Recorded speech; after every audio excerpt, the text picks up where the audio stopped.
اعوذ باللہ من الشیطان الرجیم بسم اللہ الرحمن الرحیم الحمد للہ رب العالمین الصلاۃ والسلام علی سیدنا المرسلین وعلی آلہ اصحابہ اجمعین اما بعد۔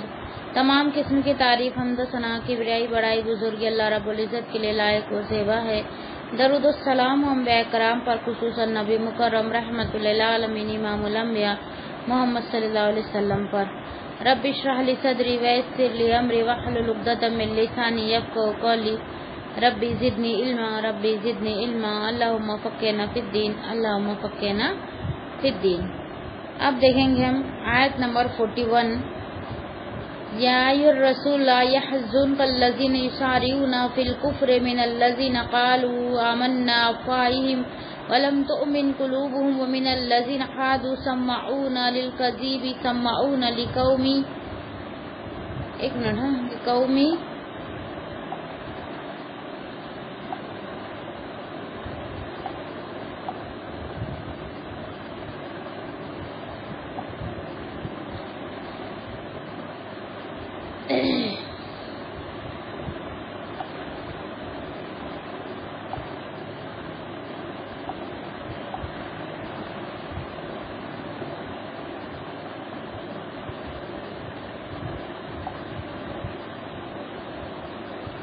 بسم اللہ الرحمن الرحیم۔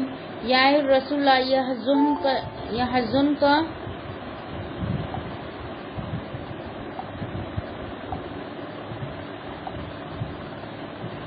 الذین یسارعون فی الکفر من الذین قالوا آمنا بافواہہم ولم تؤمن قلوبهم ومن الذین حادوا سماعون للکذب سماعون لقوم آخر لم یأتوک یحرفون الکلم من بعد مواضعہ یقولون ان اوتیتم ھذا فخذوہ وان لم تؤتوہ فاحذروا ومن یرید اللہ فتنتہ فلن تملک لہ من اللہ شیئا اولئک الذین لم یرید اللہ ان یطہر قلوبہم لہم فی الدنیا خزی ولہم فی الآخرۃ عذاب عظیم۔ صدق اللہ العظیم۔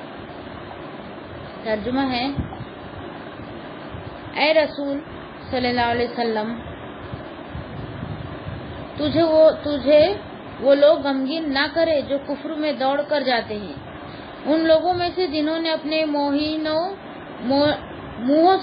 منہوں سے کہا کہ ہم ایمان لائے، حالانکہ ان کے دل ایمان نہیں لائے، اور ان لوگوں میں سے جو یہودی بنے بہت سننے والے ہیں، جھوٹ کو بہت سننے والے ہیں دوسرے لوگوں کے لیے جو تیرے پاس نہیں آئے۔ وہ کلام کو اس کی جگہ کے بعد پھیر دیتے ہیں، کہتے ہیں کہ اگر تمہیں یہ دیا جائے تو لے لو اور اگر تمہیں یہ نہ دیا جائے تو بچ جاؤ۔ اب وہ شخص کہ اللہ اسے فتنے میں ڈالنے کا ارادہ کر لے، اس کے لیے تو اللہ ہرگز کسی چیز کا مالک نہیں ہوگا۔ یہ وہ لوگ ہیں اللہ نے نہیں چاہا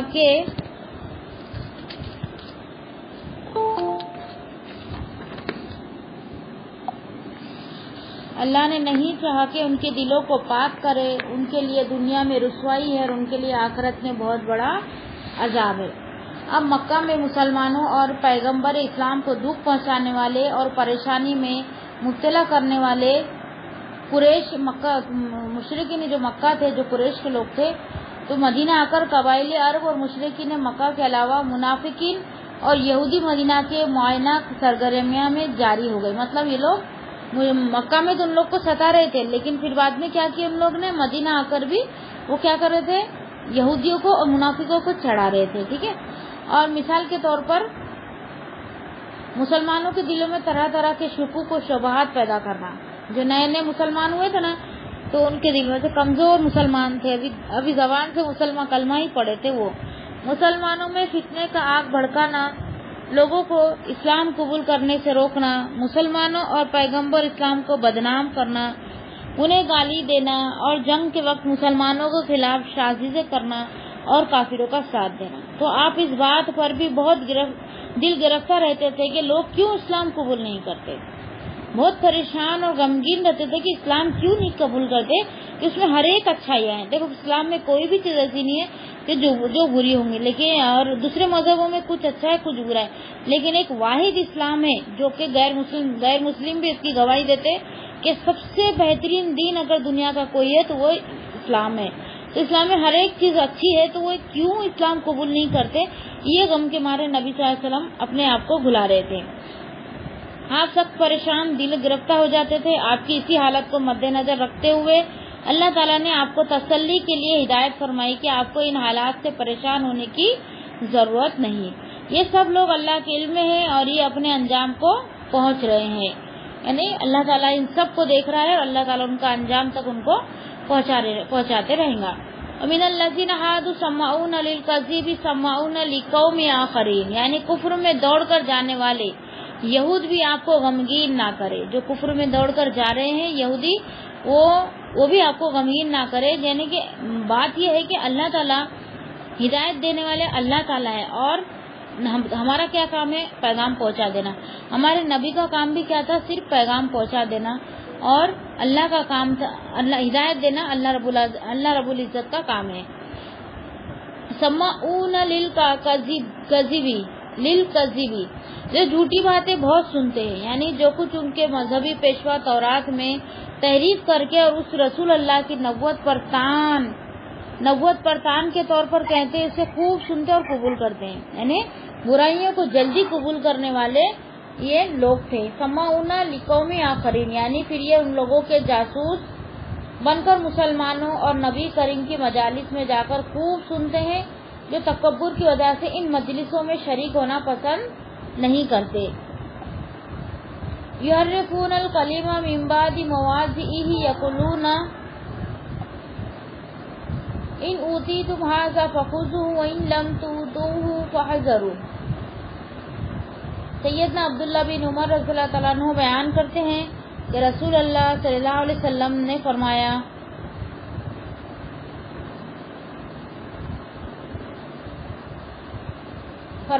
کہ یہودی رسول اللہ صلی اللہ علیہ وسلم کے پاس آئے اور انہوں نے ذکر کیا کہ ان میں سے ایک مرد اور عورت نے زنا کیا ہے. تو رسول اللہ صلی اللہ علیہ وسلم نے ان سے فرمایا رجم کے بارے میں تم تورات میں کیا حکم پاتے؟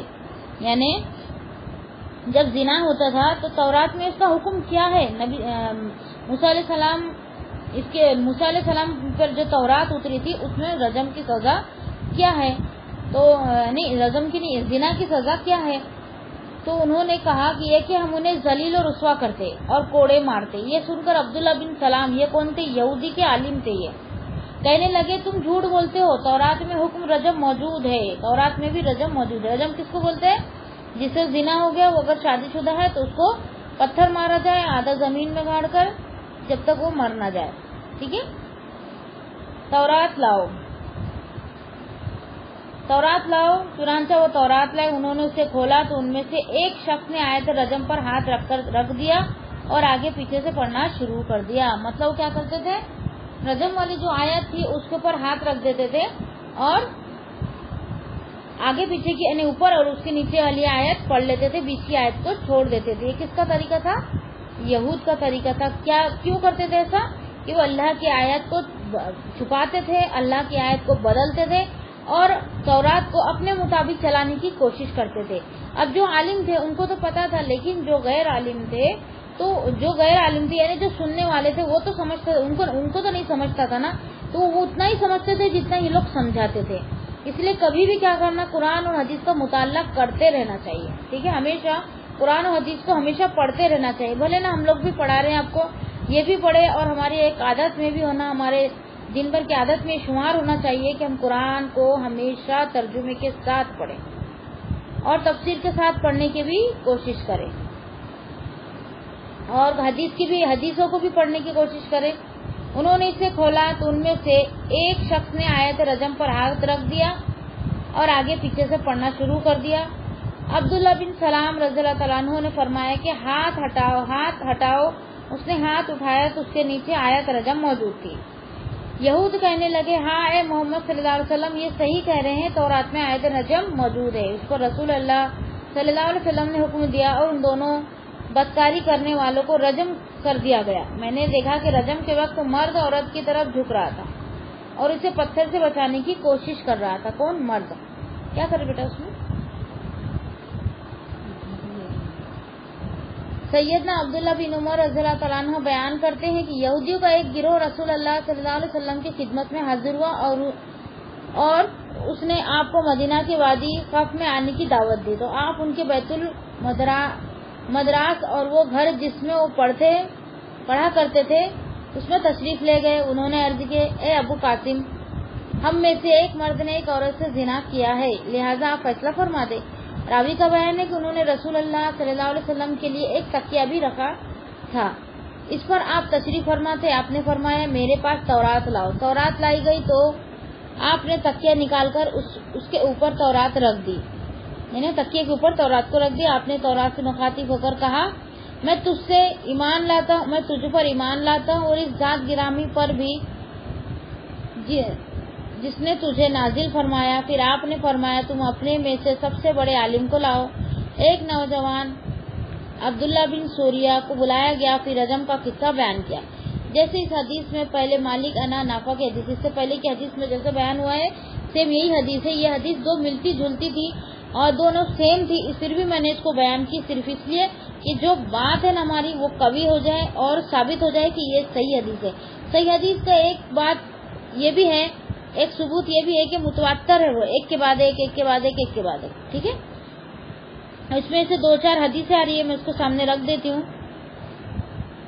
سیدنا براہ بن عازب رضی اللہ تعالیٰ عنہ بیان کرتے ہیں کہ رسول اللہ صلی اللہ علیہ وسلم کے سامنے ایک یہودی کو لے جایا گیا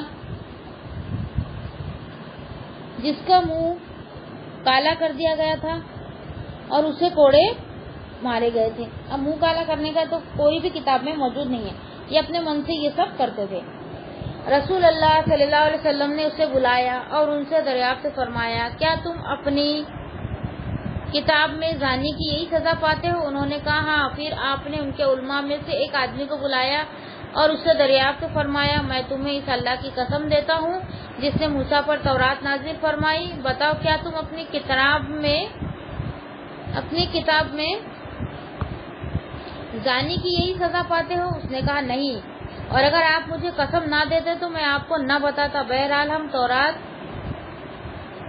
میں رجم ہی کی سزا پاتے ہیں، لیکن ہوا یہ کہ ہمارے شریف یعنی کہ امیر لوگوں میں زنا کی کثرت ہوگی تو ہم نے یہ کیا کہ اب کسی شریف کو پکڑتے تو اسے چھوڑ دیتے، اور جب کسی کمزور کو پکڑتے تو اس پر حد جاری کر دیتے۔ کیا کرتے؟ جو مالدار سے اگر زنا ہو جاتا تو اس کو آسانی سے چھوڑ دیتے، لیکن اگر کوئی غریب سے گناہ ہو جاتا تو اس پہ کیا حد جاری کرتے؟ رجم کی حد جاری کرتے۔ پھر ہم نے رجم کے بجائے ان کا منہ کالا کرنا اور کوڑے مارنا نافذ کر دیا۔ اب کیا کرے؟ انہوں نے پورے عالم بیٹھے اور مشورہ کرے، انہوں نے بیچ کا راستہ اختیار کرے کہ نہ ہم ان کو امیر کو نہ چھوڑے، امیر کو بھی چھوڑیں گے نہیں اور غریب کو بھی نہیں چھوڑیں گے، بلکہ دونوں کے بیچ کا راستہ ہم اختیار کریں گے۔ بیچ کا راستہ کیا ہے؟ کہ منہ کالا کرنا اور اس کو کوڑے مارنا۔ یہ سن کر رسول اللہ صلی اللہ علیہ وسلم نے فرمایا، اے اللہ میں سب سے پہلے تیرے اس حکم کو زندہ کرتا ہوں، جبکہ انہوں نے اس کو مردہ کر دیا تھا۔ کون سے حکم کو؟ رجم کی حکم کو وہ مردہ کر دیے تھے، بلکہ رجم کی حکم تورات میں موجود تھی، لیکن انہوں نے کیا کیے؟ اس کو ہٹا کے کیا کیا انہوں نے؟ منہ کالا کرنا اور پھر کوڑے مارنا، اور ایک جگہ یہ بھی آتا ہے کہ منہ کالے کر کے گدھے پہ بٹھا کر پورے گاؤں کا چکر لگانا، یہ بھی آتا ہے، ٹھیک ہے۔ تو یہ رجم کی سزا ان کے ساتھ پائی جاتی تھی، لیکن یہ تورات میں موجود نہیں تھی، انہوں نے اپنے من سے اس کے اندر رائج کر دیا تھا۔ تو اللہ کی کتاب میں رد و بدل کرنے کا حق ہم کو نہیں ہے۔ جب اللہ تعالیٰ نے اس میں قانون نافذ کر دیا تو اللہ تعالیٰ کو پتا ہے نا کہ ہمارے بندے کو کس نے بنایا؟ اللہ رب العزت نے بنایا نا، اس کی کمزوری کو، اس کو ہر ایک چیز کو اللہ تعالیٰ نے بنایا، تو پھر اس کے مطابق وہ سزا بھی مقرر کر دیا، ٹھیک ہے۔ آپ نے اس کو رجم کرنے کا حکم دیا اور وہ شخص رجم کر دیا گیا۔ اس موقع پر اللہ تعالیٰ نے یہ آیات نازل فرمائی، کون سی والی؟ جو ابھی ہم پڑھے 41 نمبر کی سورہ مائدہ آیت نمبر 41۔ پھر سے ہم اس کو دیکھیں گے، اس کا ترجمہ دیکھیں گے۔ یہودی کہا کرتے تھے کہ محمد صلی اللہ علیہ وسلم کے پاس چلو، اگر وہ تمہیں مکالہ کرنے اور کوڑے مارنے کا حکم دے تو اسے قبول کر لو، اور اگر وہ رجم کا فتویٰ دے تو اس سے بچو۔ اس موقع پر اللہ تعالیٰ نے آیت نازل فرمائی، کون سی والی آیت نازل فرمائی اللہ تعالیٰ نے؟ سورہ مائدہ آیت نمبر 44، سورہ مائدہ کی آیت نمبر 44 ہے، وَمَن لَّمْ يَحْكُم بِمَا أَنزَلَ اللَّهُ فَأُولَٰئِكَ هُمُ الْكَافِرُونَ۔ وہ جو اس کے مطابق فیصلہ نہ کرے جو اللہ نے نازل کیا ہے تو وہی لوگ کافر ہیں۔ اور سورہ مائدہ آیت نمبر 45 میں وَمَن لَّمْ يَحْكُم بِمَا أَنزَلَ اللَّهُ فَأُولَٰئِكَ هُمُ الظَّالِمُونَ، اور جو اس کے مطابق فیصلہ نہ کرے جو اللہ نے نازل کیا ہے تو وہی لوگ ظالم ہیں۔ اور آگے ہے سورہ مائدہ آیت نمبر 47 میں وَمَن لَّمْ يَحْكُم بِمَا أَنزَلَ اللَّهُ فَأُولَٰئِكَ هُمُ الْفَاسِقُونَ، اور جو اس کے مطابق فیصلہ نہ کرے جو اللہ نے نازل کیا ہے تو وہی لوگ نافرمان ہیں۔ یہ سب آیتیں کفار کے متعلق نازل ہوئی تھی۔ کس کے متعلق نازل ہوئی تھی؟ کفار کے متعلق یہ آیتیں نازل ہوئی تھی۔ پھر آگے ہے، پھر اللہ تعالیٰ نے سورہ حشر میں فرمایا کہ سورہ حشر آیت نمبر 2 تا 5 میں فرمایا هو الذی اخرج الذین کفروا من اہل الکتاب من دیارہم لأول الحشر ما ظننتم ان یخرجوا وظلموا انہ مانعتهم حصونهم من اللہ فاتهم اللہ من حیث لم یحتسبوا وقذف فی قلوبہم الرعب یخربون بیوتہم بأیدیہم وأیدی المؤمنین فاعتبروا یا اولی الابصار ولولا ان كتب اللہ علیہم الجلاء لعذبهم فی الدنیا ولہم فی الآخرۃ عذاب النار ذلک بأنہم شاقوا اللہ ورسولہ ومن يشاق اللہ فإن اللہ شدید العقاب من قطعتم من لینۃ او ترکتموها قائمة علی اصولها فبإذن اللہ وليخزي الفاسقین۔ صدق اللہ العظیم۔ اب اس کا ترجمہ ہے کہ وہی ہے جس نے اہل کتاب میں سے ان لوگوں کے جنہوں نے کفر کیا پہلے اٹھ کر ہی اس کے گھروں میں سے نکال باہر کیا۔ تم نے گمان نہ کیا تھا کہ وہ نکل جائیں گے، اور انہوں نے سمجھ رکھا تھا کہ یقیناً ان کے قلعے انہیں اللہ سے بچانے والے ہیں، تو اللہ ان کے پاس آیا جہاں سے انہوں نے گمان نہیں کیا تھا، اور اس نے ان کے دلوں میں رعب ڈال دیا، اور وہ اپنے گھروں کو اپنے ہاتھوں اور منہوں کے ہاتھوں کے ساتھ برباد کر رہے تھے۔ بس عبرت حاصل کرو اے آنکھوں والوں، اور اگر یہ نہ ہوتا کہ اللہ نے اس پر جلاوطن ہونا لکھ دیا تھا تو یقیناً وہ انہیں دنیا میں سزا دیتا اور ان کے لیے آخرت میں آگ کا عذاب ہے۔ یہ اس لیے کہ بے شک انہوں نے اللہ اور اس کے رسول کی مخالفت کی، اور جو اللہ کی مخالفت کرے تو بلا شبہ اللہ بہت سخت سزا دینے والا ہے۔ جو بھی کھجور کا درخت تم نے کاٹا یا اسے اس کی جڑوں پر کھڑا چھوڑا تو وہ اللہ کی اجازت سے تھا، اور تاکہ وہ نافرمانوں کو ذلیل کرے۔ یعنی یہ کب کی بات ہے؟ یہ جب جنگ خندق میں جھاڑ اکھاڑے گئے تھے نا حملہ کرنے کے لیے، یہ اس ٹائم کی بات ہے۔ اور ایک دلیل اس میں آ رہی ہے سورہ احزاب آیت نمبر 26 تا 27 وَأَنزَلَ الَّذِينَ ظَهَرُوا مِنْ أَهْلِ الْكِتَابِ مِنْ سِيَاسِهِمْ وَقَذَفَ فِي قُلُوبِهِمُ الرُّعْبَ فَرِيقًا تَقْتُلُونَ وَتَأْسِرُونَ فَرِيقًا وَأَوْرَثَكُمْ أَرْضَهُمْ وَدِيَارَهُمْ وَأَمْوَالَهُمْ وَأَرْضًا لَّمْ يَطَئُوهَا وَكَانَ اللَّهُ عَلَىٰ كُلِّ شَيْءٍ قَدِيرٌ۔ اور اس نے ان اہل کتاب کے جنہوں نے ان کی مدد کی تھی ان کے قلعوں سے اتار دیا اور ان کے دلوں میں رعب ڈال دیا۔ ایک گروہ کو تم قتل کرتے تھے اور دوسرے گروہ کو قید کرتے تھے، اور تمہیں ان کی زمین، ان کے گھروں اور ان کے مالوں کا وارث بنا دیا، اور اس زمین کا بھی جس پر تم نے قدم نہیں رکھا تھا، اور اللہ ہمیشہ سے ہر چیز پر پوری طرح قادر ہے۔ یہ کیا سوچتے تھے؟ اگر ہم قلعے میں بند ہو جائیں گے تو ہم کو موت نہیں آئیں گی، تو اللہ تعالیٰ فرما رہا ہے تمہارے قلعے تم کو کبھی نہیں بچا سکتے اگر تم پر موت طاری ہو جائے۔ اللہ تعالیٰ اگر موت کا فیصلہ کر دے تو تم بالکل بچنے والے نہیں ہیں۔ پھر ہے سیدنا عبداللہ بن عمر رضی اللہ تعالیٰ عنہ بیان کرتے ہیں کہ بنو نذیر اور بنو قریظہ یہ دو کون تھے؟ یہودی بستی تھی جو کہ مدینہ کے اطراف میں تھی۔ دیکھو نبی صلی اللہ علیہ وسلم جب مکے میں تھے نا تو صرف مشرکینوں سے ان کا پالا پڑ رہا تھا، مشرکین مکہ سے ان کا پالا پڑتا تھا، لیکن جب ہجرت کر کے مدینہ گئے نا وہاں تو انصار نے مدد کی، الحمدللہ وہاں سب اچھا ہی تھا، لیکن آس پاس کی جو بستیاں تھی جو یہودی تھے، بنو نذیر، بنو قریظہ اور بنو قنیقہ، یہ 3 بستیاں تھیں، تو وہ 3 بستیوں میں یہودی تھے، اور یہودی ہمارے سب سے بڑے دشمن ہیں آج بھی، اور اس ٹائم پہ تو بہت زیادہ تھے جب نبی صلی اللہ علیہ وسلم کے زمانے میں۔ تو یہ جو بستیاں تھی رسول اللہ صلی اللہ علیہ وسلم سے جنگ کی، تو جنگ کی کیا کی انہوں نے؟ نبی صلی اللہ علیہ وسلم سے جنگ کی۔ رسول اللہ صلی اللہ علیہ وسلم نے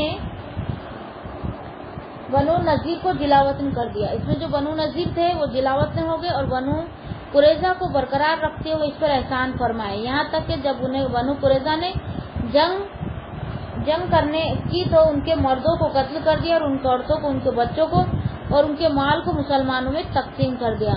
ان لوگوں کے جو پہلے ہی آ کر رسول اللہ صلی اللہ علیہ وسلم سے مل گئے تھے، ان لوگوں کو آپ نے امن دیا اور وہ اسلام میں داخل ہو گئے۔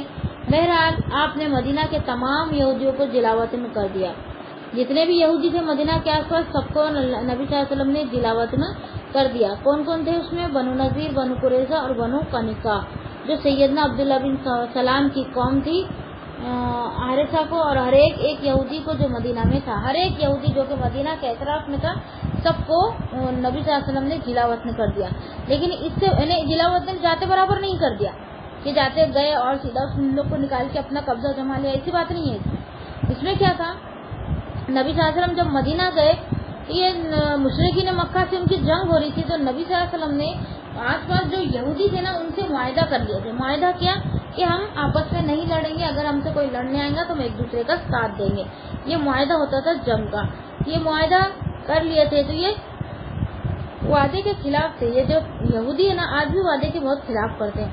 تو ان لوگ کیا کرے، تھوڑے دن تک تو چپ بیٹھے، لیکن بعد میں مشرکین مکہ کے بھڑکاوے میں آ کے یا پھر اپنے کچھ شریر پن کی وجہ سے وہ لوگ کیا کیے، نبی صلی اللہ علیہ وسلم سے جنگ کرنے کے لیے آگے آ گئے۔ ٹھیک ہے، اس میں سے ایک قوم یہ بھی ہے کہ نبی صلی اللہ علیہ وسلم کو نعوذ باللہ مارنے کے لیے گئی تھی، لیکن اللہ تعالیٰ نے نبی صلی اللہ علیہ وسلم کی حفاظت کرنے والا تھا، ان کو نبی صلی اللہ علیہ وسلم کو کچھ بھی نہیں ہوا۔ پھر دوسرا انہوں نے اور کیا کیے،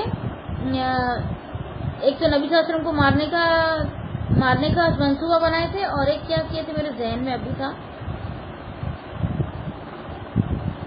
اور جو مسلمان جن کے نبی صلی اللہ علیہ وسلم پر ایمان لاتے تھے، جو شروعات میں جو مسلمان ہوتے ہیں جن کو دین کی کچھ خبر نہیں ہوتی ہے، ان کو بھڑکاتے تھے، اور بھی بہت کچھ کرتے تھے، میرے ذہن میں ان کے بارے میں نہیں آ رہا۔ یہودی بہت نافرمان قوم تھی، تو ان کو ان کا قلعہ تھا، اس قلعے کے اندر کیا کیا انہوں نے، جب جنگ کی تو اب معلوم ہے کہ اب جنگ ان کو بھاری پڑی ہے، تو کیا کیا انہوں نے اپنے قلعوں میں بند ہو گئے اور اندر سے پورا لگا لیا۔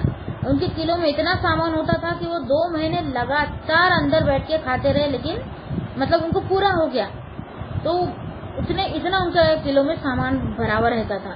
وہ پیشے کے کیا تھے، سونار تھے، بہت پیسہ تھا ان کے پاس میں، بہت باغات، بہت زمین، بہت قلعے تھے ان کے، تو قلعوں میں بند ہو گئے تھے۔ تو نبی اور جو صحابہ کی جو جماعت تھی وہ قلعوں کے باہر ان کا انتظار کرتے رہے 2 مہینے لگاتار، اور اس کے بعد جب وہ باہر آئے تو پھر ان کو جو بہت زیادہ تھا جن کو نبی صلی اللہ علیہ وسلم نے مارنے کا حکم دیا، تو ان کی گردن کاٹ دی گئی اور کچھ لوگوں کو جلاوطن کر دیا گیا۔ جلاوطن بھی ایسا نہیں کہ بنا چھپکے نکل رہے، ڈر کے مارے بھاگ رہے کہ ہم پہ ظلم ہو گیا، ایسا نہیں۔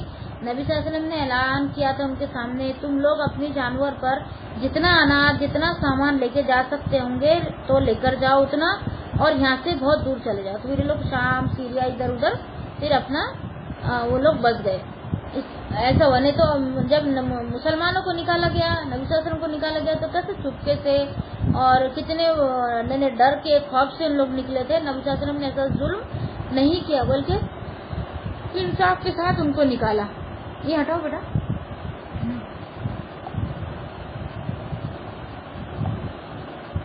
پھر آگے ہے آیت نمبر 42، بسم اللہ الرحمن الرحیم۔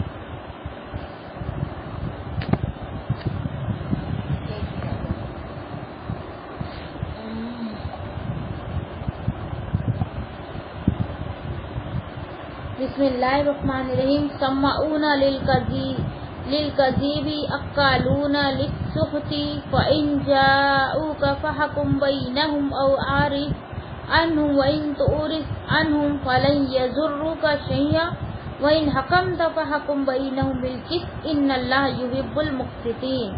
صدق اللہ العظیم۔ ترجمہ ہے، بہت سننے والے ہیں جھوٹ کو، بہت کھانے والے حرام کو، پھر اگر وہ تیرے پاس آئے تو ان کے درمیان فیصلہ کر یا ان سے منہ پھیر لے، اور اگر تو ان سے منہ پھیر لے تو ہرگز تجھے کچھ نقصان نہیں پہنچائیں گے، اور اگر تو فیصلہ کرے تو اس کے ساتھ انصاف کے ساتھ فیصلہ کر، بے شک اللہ انصاف کرنے والوں سے محبت کرتا ہے۔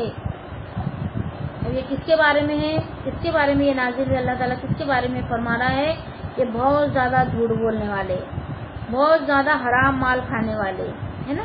تو یہ کس کے بارے میں نازل ہے، ہم دیکھیں گے اس کو انشاءاللہ ڈیٹیل اور دلیلوں کے ساتھ میں۔ سمعون للکذب اکالون للسحت، یعنی ان لوگوں کی خبث باطن کی دیگر وجود کے علاوہ دو وجود یہ بھی ہیں، ایک مسلمان کی اور آپ کی مجلس میں آتے ہیں اس لیے کہ وہاں سے جو کچھ سنے اسے اپنے لفظوں اور توڑ مڑوڑ کر اس طرح پیش کرے جس طرح انہیں مسلمانوں کو اور پیغمبر اسلام کو بدنام اور رسوا کرنے کا موقع ہاتھ آ جائے۔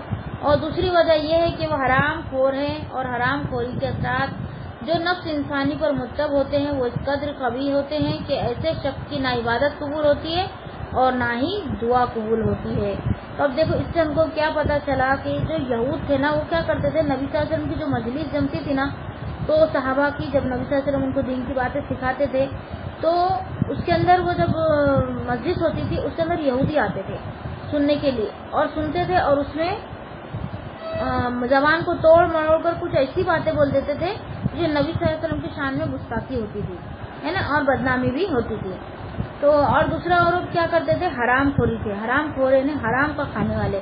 یہاں پہ کیا فرمایا جا رہا ہے کہ حرام کھانے والا انسان سے اس کی دعا قبول نہیں ہوتی، جو حرام چیز سے اس کا خون گوشت ہر چیز بڑا ہو تو اس سے کیا ہوتی ہے، دعا قبول نہیں ہوتی چاہے کتنے بھی مانگ لو۔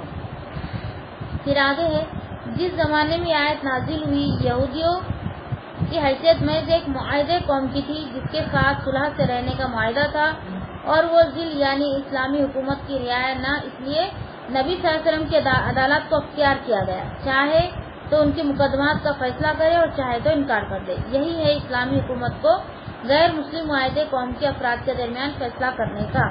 ایک یہودی جو تھے وہ کیا کرتے تھے، نبی صلی اللہ علیہ وسلم کو فیصلہ کرنے کے لیے بلاتے تھے۔ تو اللہ تعالیٰ یہاں ان کو کیا تعلیم دے رہا ہے نبی صلی اللہ علیہ وسلم کو کہ وہ تم کو فیصلہ کرنے کے لیے بلائیں گے۔ کون لوگ بلائیں گے؟ جو بہت زیادہ جھوٹ بولنے والے اور بہت زیادہ حرام کھانے والے، یہ لوگ تم کو فیصلے کے لیے بلائیں گے، تو تم ان کے لیے جانا، ان تمہیں فیصلہ کرنا، اور اگر تمہاری مرضی ہو تو، اگر نہیں بھی کریں گے، ان سے منہ بھی پھیر لیں گے تو وہ تمہارا کچھ بھی نقصان نہیں کر سکتے، کیونکہ نبی کی حفاظت کا ذمہ کس نے لیا تھا؟ اللہ رب العزت نے لیے تھے۔ اس لیے اللہ تعالیٰ ان کو تسلی دے رہے کہ تمہارا وہ کچھ نہیں بگاڑ سکتے، تم اگر ان کا فیصلہ نہیں بھی کر دو، اگر تمہارا دل چاہے تو کر دو، نہیں تو کوئی بات نہیں، ٹھیک ہے۔ پھر آگے اللہ تعالیٰ نے سورہ مائدہ آیت نمبر 8 میں فرمایا، یا ایھا الذین آمنوا کونوا قوامین للہ شہداء بالقسط ولا یجرمنکم شنآن قوم علی الا تعدلوا اعدلوا هو اقرب للتقوى واتقوا اللہ ان اللہ خبیر بما تعملون۔ اے لوگوں جو ایمان لائے اور اللہ کی خاطر خوب قائم رہنے والے، انصاف کے ساتھ گواہی دینے والے بن جاؤ، اور کسی قوم کی دشمنی تمہیں ہرگز اس بات کا مجرم نہ بنا دے کہ تم عدل نہ کرو۔ عدل کرو، یہ تقوی کے زیادہ قریب ہے، اور اللہ سے ڈرو، بے شک اللہ اس سے پوری طرح باخبر ہے جو تم کرتے ہو۔ اور اللہ تعالیٰ نے سورہ ممتحنہ آیت نمبر 8 میں فرمایا، لا ینہاکم اللہ عن الذین لم یقاتلوکم فی الدین ولم یخرجوکم من دیارکم ان تبروہم وتقسطوا الیہم ان اللہ یحب المقسطین۔ اللہ تمہیں ان لوگوں سے منع نہیں کرتا جنہوں نے نہ تم سے دین کے بارے میں جنگ کی اور نہ تمہیں تمہارے گھروں سے نکالا کہ تم ان سے نیک سلوک کرو اور ان کے حق میں انصاف کرو، یقیناً اللہ انصاف کرنے والے کو پسند کرتا ہے۔ اب اللہ تعالیٰ کیا فرما رہا ہے، جو شرکت ہے دین میں نقصان پہنچانا چاہتے ہیں، جو شریر لوگ ہیں، ان کے بارے میں اللہ تعالیٰ فرما رہا ہے تم ان کے خاطر فیصلہ کرو یا مت کرو، اگر نہیں بھی کریں گے، منہ بھی پھیر لیں گے تو کوئی حرج نہیں، ٹھیک ہے۔ پھر دوسری جگہ اللہ تعالیٰ نے کیا فرمایا، لیکن ایسے لوگوں کے بارے میں فیصلہ کرنے سے اللہ تم کو منع نہیں کرتا جو کہ تمہارے دین سے تم کو نہیں روکتے، تم سے جنگ نہیں کرتے، تم کو گھروں سے نہیں نکالا، ان کے ساتھ تم نیکی کے ساتھ میں سلوک کرو اور انصاف کرو ان کے ساتھ میں، اور ان سے محبت کرو، اور اللہ تعالیٰ انصاف کرنے والوں سے کیا کرتا ہے، محبت کرتا ہے۔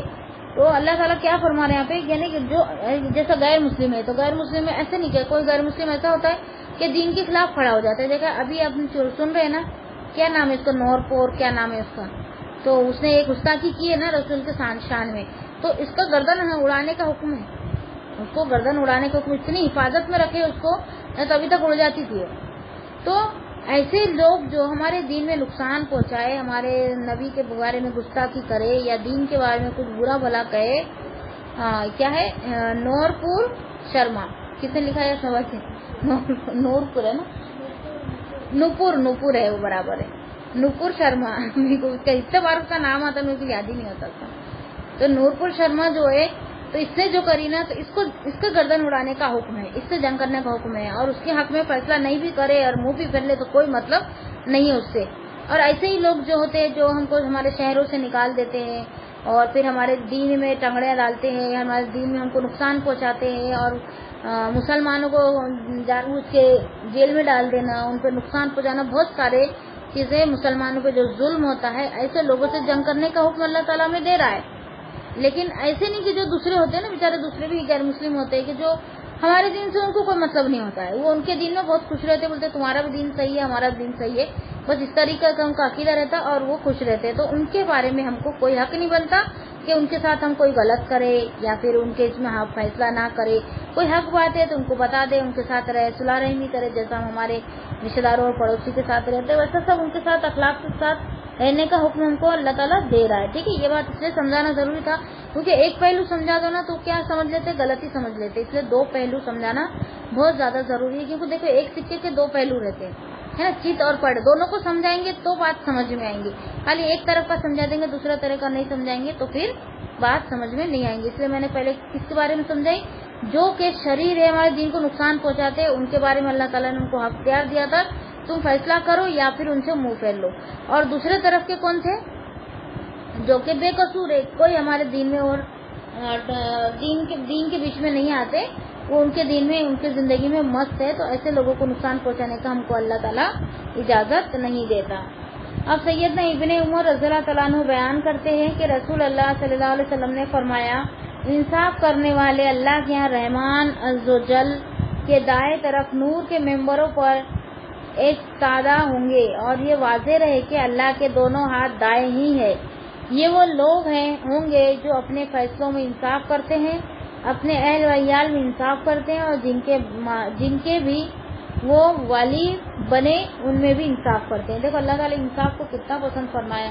باہر تو انصاف کرنا ہے، ہمارے رشتے داروں میں بھی انصاف کرنا ہے، ہمارے گھر میں بھی انصاف کرنا ہے، ہمارے بچوں میں بھی ہم کو انصاف کرنا ہے. ٹھیک ہے، بچوں میں بھی ہم کوئی بچے کو بہت زیادہ چڑھا دیتے ہیں اور کوئی کو بہت زیادہ گرا دیتے ہیں، تو ایسا نہیں کرنا چاہیے. یعنی تمام بچوں کو ہم کو ایک ساتھ رکھنا ہے. ٹھیک ہے، پھر آگے کیا آئے تھے، آیت نمبر 43، بسم اللہ الرحمن الرحیم. وَكَيْفَ يُحَكِّمُونَكَ وَعِندَهُمُ التَّوْرَاةُ فِيهَا حُكْمُ اللَّهِ ثُمَّ يَتَوَلَّوْنَ مِن بَعْدِ ذَلِكَ وَمَا أُولَٰئِكَ بِالْمُؤْمِنِينَ. صدق اللہ العظیم. اور وہ تجھے کیسے منصف بنائیں گے جبکہ ان کے پاس تورات ہے جس میں اللہ کا حکم ہے، پھر وہ اس کے بعد پھر جاتے ہیں اور یہ لوگ ہرگز مومن نہیں ہیں. ایک منٹ ہے، یہاں اس کی جہالت اور اناد کا بیان کیا جا رہا ہے. یعنی وہ جانتے ہیں کہ وہ مقدمہ وہ آپ کے پاس لا رہے ہیں، ان کا فیصلہ تورات میں موجود ہے، ان کو معلوم ہے ان کی کتاب میں اس کا فیصلہ موجود ہے، ان کو پتہ بھی ہوتا ہے، تو بھی وہ نبی صلی اللہ علیہ وسلم کے پاس لاتے ہیں. تاہم آپ کے پاس اس لیے مقدمہ لاتے ہیں کہ شاید آپ کا فیصلہ تورات کے بنسبت کچھ ہلکا ہو. کیا ہو، یعنی تورات میں تو ہے ہی، لیکن قرآن میں اگر ہلکا ہوگا تو قرآن کو مان لیں گے، اگر تورات میں ہلکا ہوگا تو تورات کو مان لیں گے. اس طریقے کی وہ چالاکیاں کرتے تھے.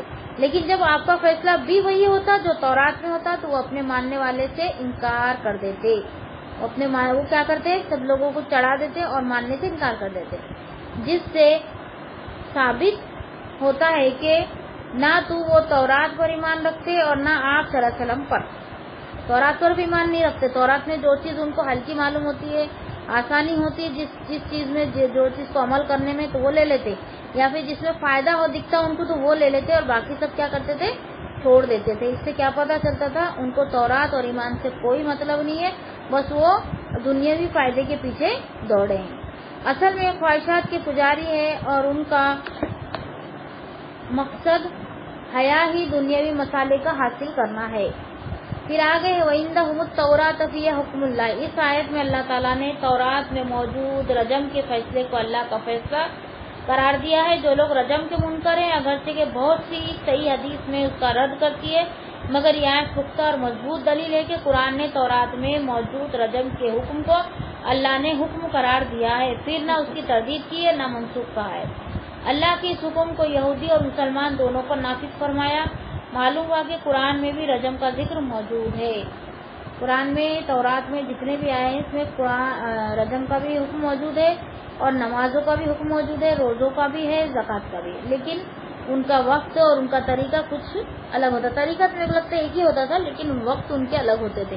جیسا کہ نبوت سے پہلے نبی صلی اللہ علیہ وسلم کو صبح اور شام دو ٹائم کی نماز 2 رکعت پڑھتے تھے، لیکن جب مدینہ تشریف لے کر گئے وہاں پہ سورہ بقرہ اللہ تعالیٰ نے نازل فرمائی۔ اس میں کیا دیا اللہ تعالیٰ نے؟ 2 آیتیں دی نا، 2 آیتیں تحفے میں ملی اور نماز جو ہے وہ تحفے میں ملا، اور رائے کے دانے کے برابر ایمان رہے گا وہ بخش دیا جائیں گے۔ یہ سب چیزیں اس میں معراج کے موقع پر نبی صلی اللہ علیہ وسلم کو انعام میں ملی، تحفے میں ملی۔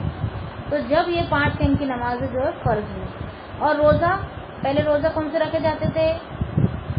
سوموار اور جمعرات کا روزہ رکھا جاتا تھا، اور ایام بیس کے بھی شاید رکھے جاتے تھے، اور یوم عاشورہ کا روزہ بہت ہی زور و شور سے رکھا جاتا تھا۔ یوم عاشورہ جو محرم کی 10 تاریخ کا روزہ ہے نا وہ۔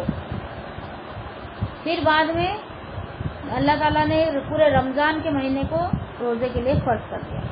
یہ بہت بات کی بات ہے، جب وہ مدینہ گئے، یعنی نبوت کے 13ویں سال کی بات کر رہی ہوں، 13 سال تک نماز فرض نہیں ہوئی تھی، روزہ فرض نہیں ہوا تھا، بس یہ اس ٹائپ کے روزے رکھتے تھے۔ پھر بعد میں جب مدینہ گئے، مدینہ میں انہوں نے چھوٹی سی ریاست قائم کی، اللہ تعالیٰ نے وہاں مدنی سورہ نازل کیا۔ پوری مدنی صورت میں احکام ملیں گے تمہیں، پوری مدنی صورت میں صرف حکم ہی ملیں گا، یہ کرو یہ کرو یہ کرو وہ کرو، پورے حکم ملیں گے۔ اور مکی صورت میں کیا ملے گا؟ پورا عقیدہ ملے گا۔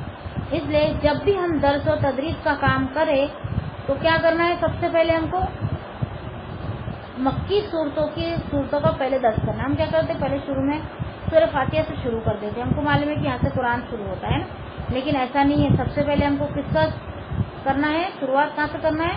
نبی صلی اللہ علیہ وسلم نے کہاں سے کیے تھے؟ عقیدے سے کیے تھے نا۔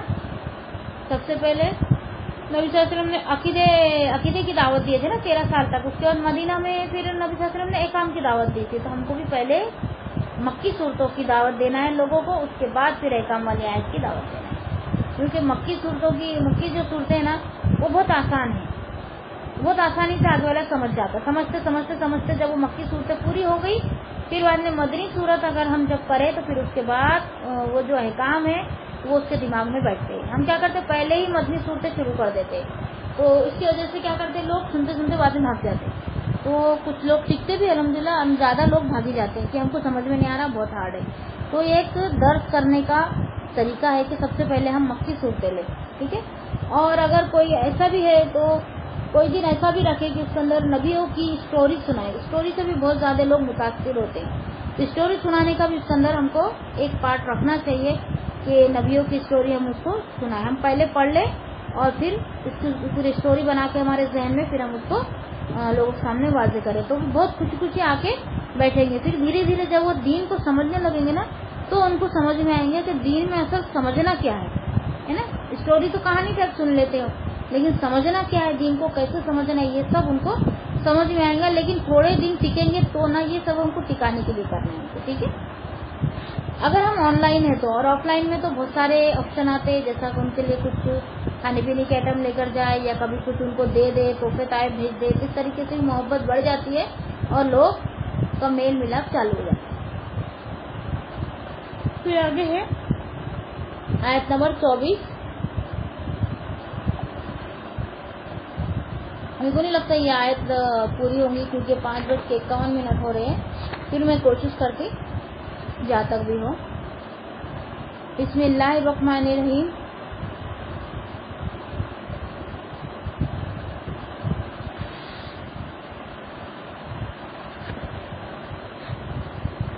وَكَيْفَ يُحَكِّمُونَكَ وَعِندَهُمُ التَّوْرَاةُ فِيهَا حُكْمُ اللَّهِ ثُمَّ يَتَوَلَّوْا مِن بَعْدِ ذَلِكَ وَمَا أُولَٰئِكَ بِالْمُؤْمِنِينَ۔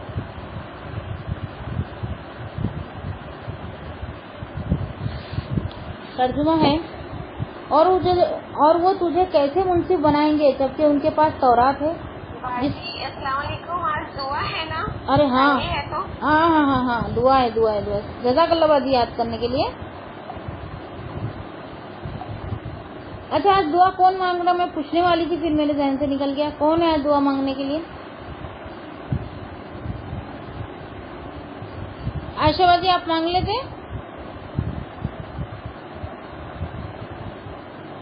السلام علیکم باجی. وعلیکم السلام. دعا مانگ لو. ہاں دعا ہو گئی باجی؟ نہیں آج ہو گئی کیا آپ کی؟ اچھا اچھا جی باجی. ہاں ایک منٹ میں دیکھ لیتی کون کون ہے.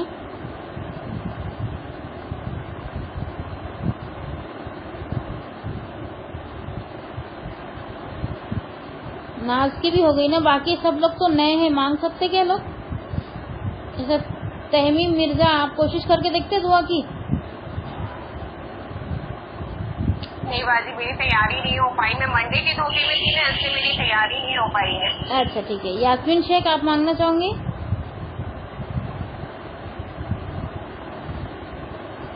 یاسمین شیخ. تھوڑی طبیعت نہیں ٹھیک ہے. اچھا ٹھیک ہے ٹھیک ہے ٹھیک ہے. آپ لوگ نہیں مانگیں گے. باقی یہاں پہ کون ہے؟ نسیمہ گھانی والا آپ مانگیں گے؟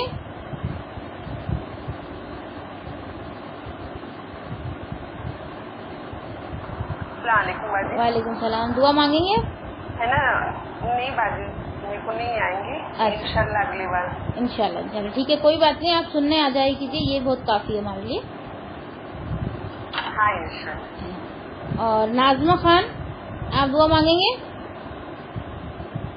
باجی آج سے نہیں مانگ پائیں گے. السلام علیکم. وعلیکم السلام. مانگ لیں گے. اچھا ٹھیک ہے. سب کی ایک ہی شکایت ہے. ممتاز باجی. السلام علیکم. ہاں وعلیکم السلام. رمضان کے اگر کوئی نہیں مانگے تو ہم مانگ لیں گے. ہاں میں اس لیے سب کو پوچھ رہی ہوں. میرے کو پتا تو چلے کون ہے مانگنے والا. کون کون ہے میرے کو معلوم پڑ جائے گا نا. اس سے پوچھ رہی ہوں میں. السلام علیکم. وعلیکم السلام. ہاں میں مانگوں بھائی. ہاں ایک منٹ پہلے میں ممتاز باجی سے بات نہیں کر. ممتاز باجی مٹھانی.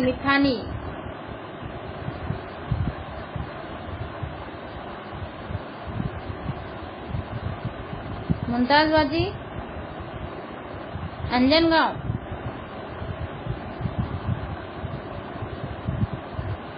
اچھا ٹھیک ہے. اور کون ہے یہاں پہ؟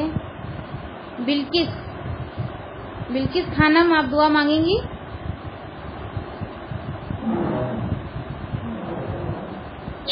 نہیں باجی اتنا اچھے سے نہیں آئے گا مجھے. اچھا ٹھیک ہے. کوئی بات نہیں. آپ سننے آ گئے بس. جی باجی. اب حسنہ آپ مانگ لے. آپ مانگ لو حسنہ. ہاں ٹھیک ہے.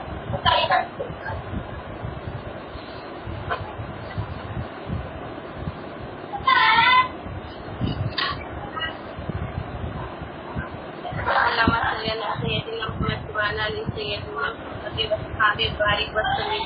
اللهم صل على محمد وعلى ال محمد كما صليت على ابراهيم وعلى ال ابراهيم انك حميد مجيد. اللهم بارك على محمد وعلى ال محمد كما باركت على ابراهيم وعلى ال ابراهيم انك حميد مجيد. ربنا آتنا في الدنيا حسنة وفي الآخرة وقنا عذاب النار وقنا عذاب القبر وقنا عذاب الحشر وقنا عذاب النار دائن وقنا عذاب النار دارين وقنا عذاب النار السكرات. رب اشرح لي صدري ويسر لي أمري واحلل عقدة من لساني يفقهوا.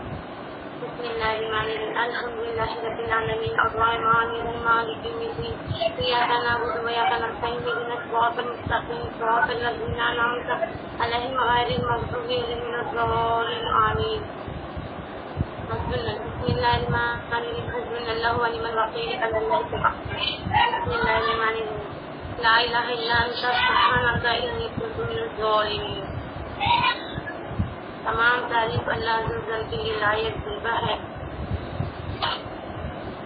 اللہ ہمارے گناہوں کو معاف فرما. اللہ ہمارے گناہوں کو معاف فرما. اللہ تو رحیم ہے. اللہ تو کریم ہے. اللہ تو غفار ہے. اللہ تو جبار ہے. علم الغیب ہمارے گناہوں کو بخش دے میرے مولا. امت کے گناہوں کو معاف فرما. اللہ امت کے گناہوں کو معاف فرما. اللہ میرے والد جو گزر گئے اللہ ان کی مغفرت فرما. اللہ جو بھی گزرے امت محمد حضرت آدم علیہ السلام سے لے کے آج تک بھی گزرے اللہ تعالیٰ ہم سب کی مغفرت فرما. اللہ ہمارے گناہوں کو درگزر فرما. اللہ جانے انجانے میں جو بھی گناہ ہوئے شرک اور بدعت کے بچیات صغیرہ اور کبیرہ گناہوں سے معاف فرما. اللہ تو بڑا معاف کرنے والا ہے. اے پروردگار، اے ذوالجلال والاکرام، اے ذوالجلال والاکرام، اے ذوالجلال والاکرام، ہمارے گناہوں کو بخش دے میرے مولا. موت کی قبر کی گرمی سے، جہنم کی آگ سے، دوزخ کے سکرات سے زندگی کی طرح گزار دے. اللہ ممکنات کے سوالات آسان فرما. اللہ قیامت کے دن عرش کا سایہ نصیب فرما. اللہ قیامت کے دن اپنے نبی کے ہاتھ جامع کو نصیب فرما. اللہ ہمارے نبی کی دعاؤں میں ہمارا حصہ مقرر فرما. اللہ ہمیں دعا مانگ سکتے نہیں آتا میرے مولا. جو مانگا اس سے بھی عطا فرما، جو مانگنے کا رہے گا اس سے بھی عطا فرما. اللہ بچڑوں کو ملا دے، اللہ روٹوں کو منا دے، اللہ جو کر کے بتا دے.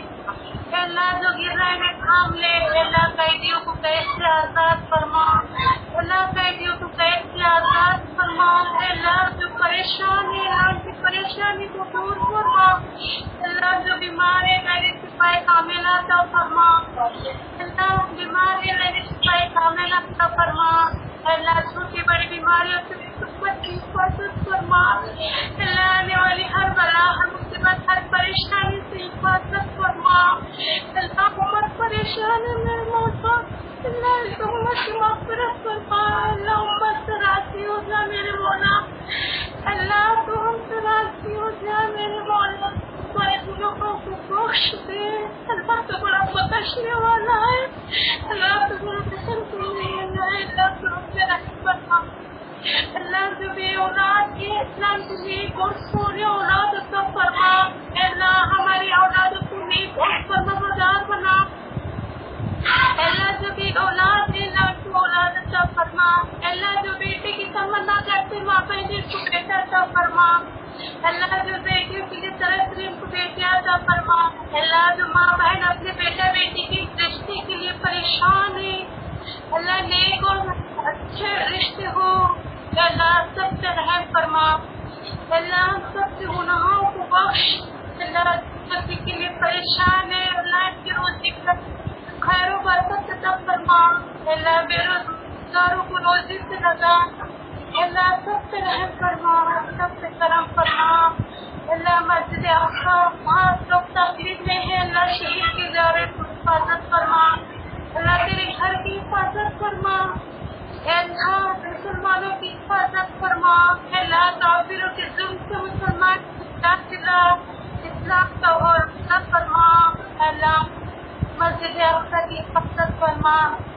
اللہ مرتے ٹائم میں کلمہ نصیب فرما. اللہ صحیح علم ہم تک پہنچا دے. اللہ ہم جب فکر ہے اللہ اس عمل کو ہمارے قبول فرما. اللہ ہمارے نبی کی سنت ہر گھر میں داخل فرما. یہ حروف پہ برکت عطا فرما. اللہ سب کے مسئلے مسائل کو حل فرما. اللہ جو مانگا اس سے عطا فرما. اللہ جو تکلیف میں ہے اللہ کی تکلیف کو دور فرما. اللہ تو 70 ماں کی محبت رکھتا ہے میرے مولا. اللہ جو پریشان ہے ان کی پریشانی کو دور فرما. اللہ میرے والد جو گزر گئے، ہمارے جو رشتے دار آدم السلام سے آج تک گزرے سب کی مغفرت فرما. اللہ ہم جنت کی لائق ہے بھی نہیں میرے مولا. ہمیں جنت الفردوس میں بلند درجات عطا فرما. اللہ ہمارے بچوں کو فرما بنا رہا بالخیر عطا فرما. اللہ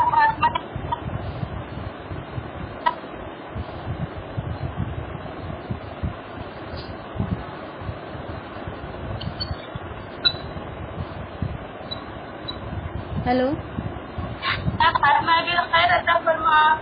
اللہ اس دعا کو قبول فرما. اللہ جو مانگا اس سے عطا فرما، جو مانگنے کا رہے گا اس سے بھی عطا فرما. اللہ حبیب کی دعاؤں میں ہمارا حصہ مقرر فرما. سبحان اللہ بحمدہ اشہد ان لا الہ الا انت استغفرک و اتوب الیک. سبحانک ربک رب العزۃ عما یصفون وسلام علی المرسلین الحمد للہ رب العالمین.